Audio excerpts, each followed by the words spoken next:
তরুণ নির্মাতাদের হাত ধরে রাজধানীর তেজগাঁও কলেজের থিয়েটার অ্যান্ড মিডিয়া স্টাডিজ বিভাগের উদ্যোগে অনুষ্ঠিত হলো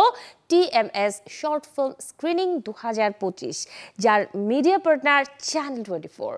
মঙ্গলবার সকাল 11টায় থিয়েটার অ্যান্ড মিডিয়া স্টাডিজ বিভাগের শিক্ষার্থীদের সৃজনশীলতাকে বড় পর্দায় তুলে ধরতে কলেজ অডিটোরিয়ামে প্রদর্শিত হয় তাদের নির্মিত 10 স্বল্পদৈর্ঘ্য চলচ্চিত্র, যেগুলোর মধ্যে রয়েছে শেখ সায়েম হোসেনের harmonica, Shahadat Hossain তন্ময়ের Y,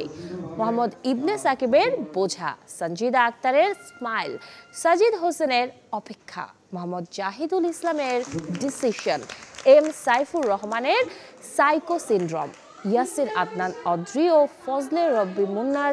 late me in, Mohammad Nayan Islam লিংকনের মার্ডার এবং মাশরাফি সজীবের